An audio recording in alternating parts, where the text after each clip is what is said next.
Phil Simmons, the dependable West Indies opener, stitched together a masterclass in the third ODI against South Africa at Port of Spain in the 1992-93 series. Calm at the crease and clinical with the bat, Phil Simmons carved out a sublime 104 runs off 139 deliveries, peppered with 10 elegant boundaries and 2 towering sixes that sailed into the stands. This was not just any 100, it was his second of the series, having already dazzled fans with a polished ton in the opening ODI at Kingston. Phil Simmons was not in a rush. He built his innings brick by brick, reading the bowlers like a seasoned pro, punishing anything loose and respecting the good deliveries. His knock not only steadied the ship but also set the perfect tone for the comfortable chase. The West Indies, riding on the Phil Simmons class, chased down the target with ease, sealing a convincing 7-wicket victory. That inning was more than just numbers. It was pure cricketing rhythm, a blend of timing, temperament and touch. So sit back, rewind the tape in your mind and relive the grace of Phil Simmons in full Caribbean flow.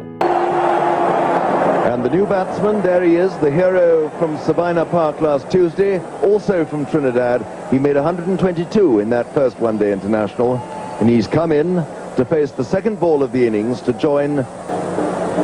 Well, the doctor simply couldn't have ordered a better start for South Africa, and here's Pringle to Simmons.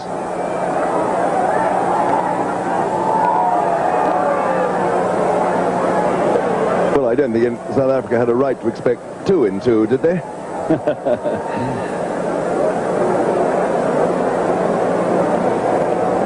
Not a bad delivery, mind you. It got up a little bit on this very flat wicket. Needed a bit more direction to it, and it would have posed something of a problem. First ball to the new batsman.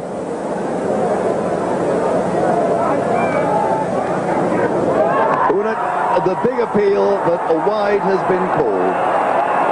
Well, the South Africans can't believe it. I'm sure from their gesture that Simmons undoubtedly touched that one, but umpire Cumberbatch had no doubt whatever that that was a wide.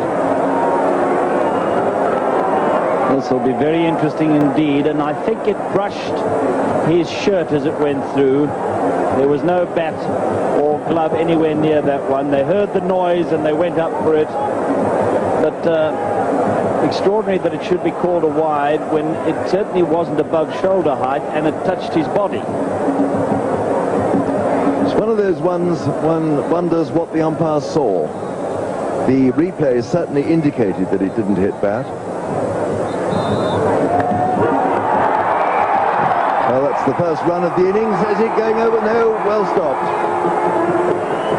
Simmons hit that very hard indeed. The shiny ball making it difficult to stop at that pace by Bosch down at third man.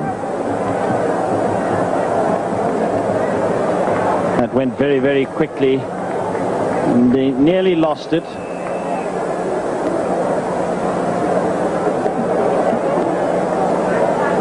Very forceful players, Phil Simmons.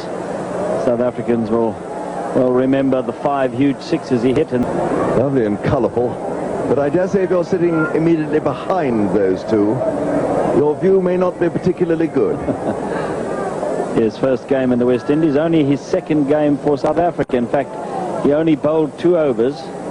Oh my goodness me, that was not the most judicious of strokes by Simmons. He could so easily have got an edge there.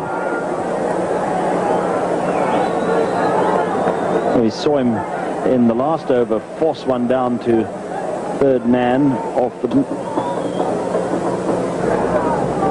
Over the edge again, it bounced in front of Vessels. He couldn't stop that. It bounced awkwardly for him and away it went for 4. But again, the bowler beating the bat, finding the edge. Another good delivery by Bosch and another stroke of good fortune for the West Indian batsman. Again, that not carrying. The last over we saw one that didn't carry to Vessels. That was in fact a no ball. You can see umpire Lloyd Barker signalling there, so down the leg side.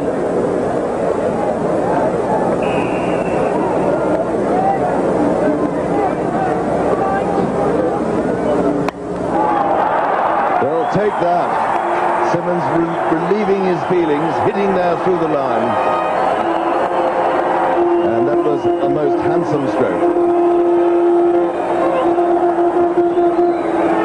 Simmons any width at all. He's very severe, and that was beautifully struck through the covers for 4. What a bowl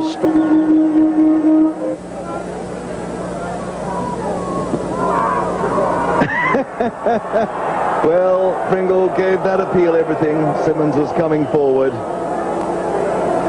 Saw him indicating there to the umpire with his right hand. Is that going down the leg side? I'm afraid it was Merrick. It's a good delivery, too good because it just cuts back too much.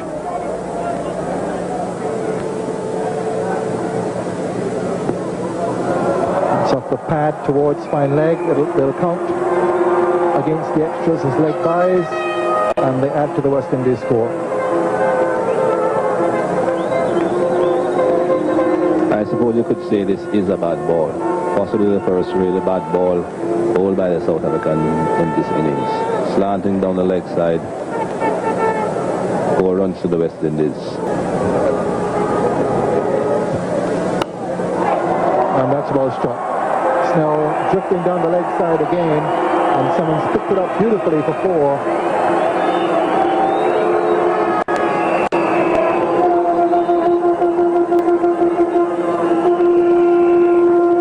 Second really bad ball by Snell, but the first scoring stroke off the bat of Snell. Previously had 2 overs to both maidens. That's the first scoring stroke off Snell.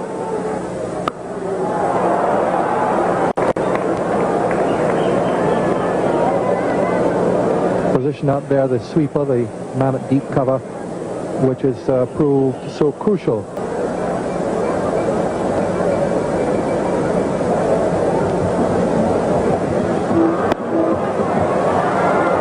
Was all brute force from Philip Simmons. Nothing subtle about that. He just opened his shoulders and hammered it down the ground. No timing, but plenty of strength. Yes, this is one that he hit, and it's obvious that he's a strong guy, and if he mishits, his bat is slightly heavy too, I suppose, and helps him, and he just motors it down to the boundary there. 100 balls, so the second has come off 86 deliveries.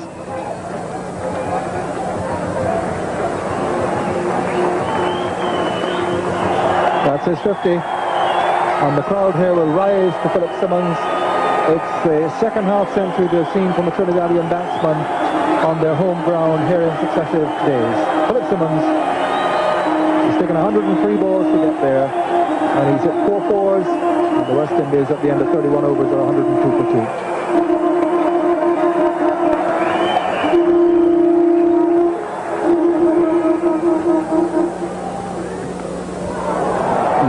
Down to third man, that's an edge, but he deliberately made room for himself to play the cut shot.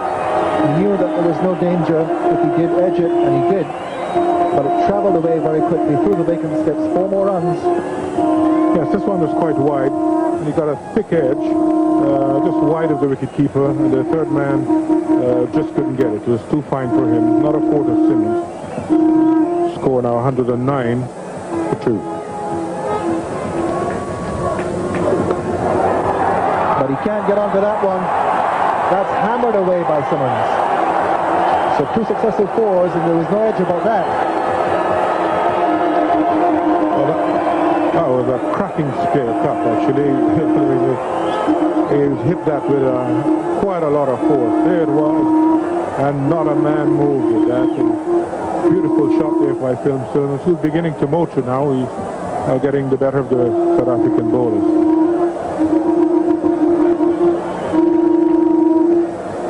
Well, we haven't had the conch shell blowing with any frequency today until now. We had it all yesterday, of course, when Lara was in form. And that's gone a long way. That's a mighty hit by Simmons. That's gone for 6.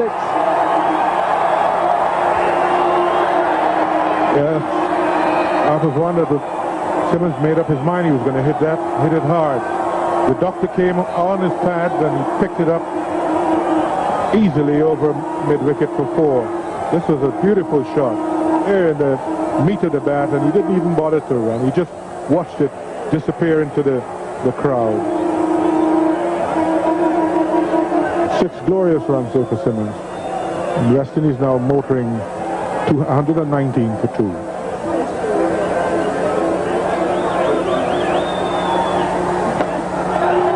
That's 4 more. 21 off the over.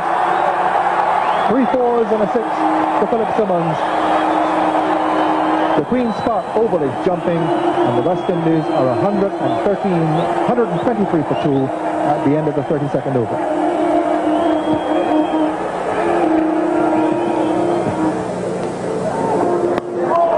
Well, there it goes, and that's another marvellous stroke. Going away there over the top of extra cover for 6. And he hit it so easily, it was just like shelling peas. The score now 130 for 2.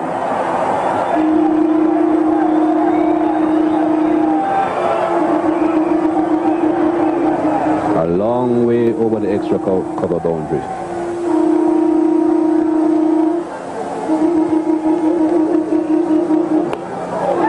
Oh, a marvellous stroke. That's going away for 4.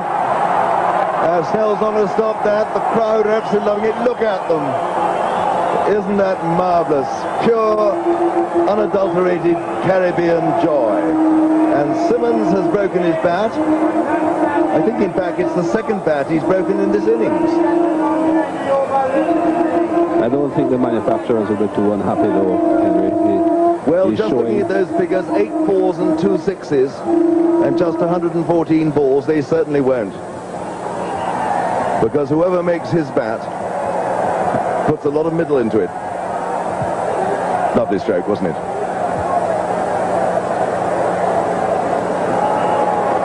Here is the great man. Who I say, I thought Richardson seemed about to appeal for a catch behind. I think it was wishful thinking, but certainly Simmons played at that and missed. Anything close to the edge of the bat. And of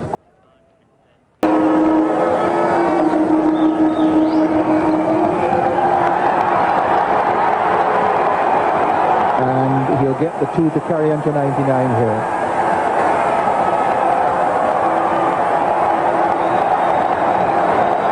So Philip Simmons just a single away now, and all he has to do is push the ball down and run. Kepler Vessels is not putting any pressure on him because he's 99. He's had 3 one-day international centuries before this one.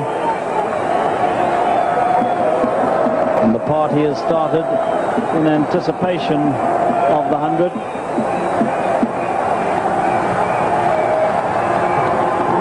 And he's got it. He's got it with a 4 off the legs. Beautifully timed, and Philip Simmons gets another 100, and the crowd can't restrain itself.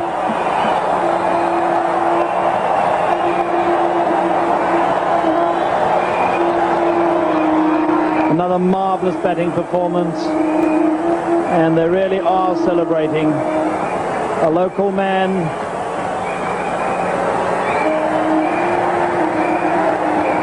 and just a touch of their hero will keep them happy for weeks. Here's how he got his 100. Well timed, a boundary. In fact, his 10th 4 that stroke to carry Philip Simmons from 99 to 103. 135 balls to get there, and he needed only 32 balls to get World Cup. Mighty hit, but a catch out there taken by Hansi Cornier. And Philip Simmons, rather an anticlimax, caught in the deep with the West Indies just 8 runs away from their target. Simmons out for 103. Caught in the deep of Snell in Snell's final over, going for yet another 6. Well, there's always the temptation to end it in glory and in style, and a huge 6 and a 4 maybe would have done the trick. But unfortunately, he didn't quite get hold of this one as he has some others, and Hansi Cornier was nicely positioned to take the catch. So Simmons, his 4th one-day century, out for 103, and the West Indies are 182 for 3, needing 100. Phil Simmons, the explosive all-rounder from Trinidad, was a cricketer whose fiery talent often outshone the stats on paper. Though his test record might not tell the full story, those who watched him knew he brought much more to the table. A natural athlete with gifts in many sports, it was cricket that captured his heart, and soon he found himself donning the colors of East Zone and later the West Indies. His lone test century came at the mighty Melbourne Cricket Ground in the 1992-93 series, a knock full of grit against a top-class Australian attack. In his 26 test matches, mostly as an opener, he added 4 centuries, but his true spark was often seen in the shorter format. Phil Simmons truly came alive in one-day international. From his debut in the 1987 World Cup to his last ODI in 1999, he wore the maroon cap in 143 matches. He got off to a promising start in 1987 World Cup with fighting knock of 50 runs against Pakistan and then 89 against Sri Lanka. By the 1992 World Cup, he raised the bar, smashing a thrilling 110 runs against Sri Lanka. In 1993, Phil Simmons lit up Sharjah with the bat during the Champions Trophy Tri-Series. He piled on 330 runs with 3 stylish 50s and walked away with the Player of the Series award. But cricket, like life, has its ups and downs. The 1995 and 96 Australian Tri-Series was a quiet phase for Phil Simmons and he missed out on the 1996 World Cup. However, the selectors brought him back for the 1999 Cricket World Cup, where he played his last ODI fittingly against mighty Australia at Old Trafford. Moreover, county cricket saw Phil Simmons at his glorious best. On debut for Leicestershire in 1996, he smashed the jaw-dropping 261 runs against Northamptonshire, a knock loaded with 34 fours and 4 sixes. That same season, he carried Leicestershire to a historic county championship title, scoring 1,244 runs, grabbing 56 wickets and pouching 35 slip catches with his massive hands. For his all-round brilliance, he was named a Wisden Cricketer of the Year in 1997. 2 years later, he led the team to another county championship win, stepping in as captain with authority and heart. Though a medium pacer by label, Phil Simmons often bowled with sharp pace. In one memorable encounter, he even outpaced Devon Malcolm, one of the England's quickest bowler, a rare feat for any seamer. But his career nearly ended before it took off. In 1998, during a tour match in England, a vicious bouncer from David Lawrence struck him on the head in poor light. His heart stopped. An emergency surgery was needed to save his life. Miraculously, he recovered fully and returned stronger. After retiring, Phil Simmons turning to coach. His first major role was with Zimbabwe, but it proved to be a rough side and ended in 2005 under turbulent circumstances. Yet Phil Simmons bounced back once more in 2007.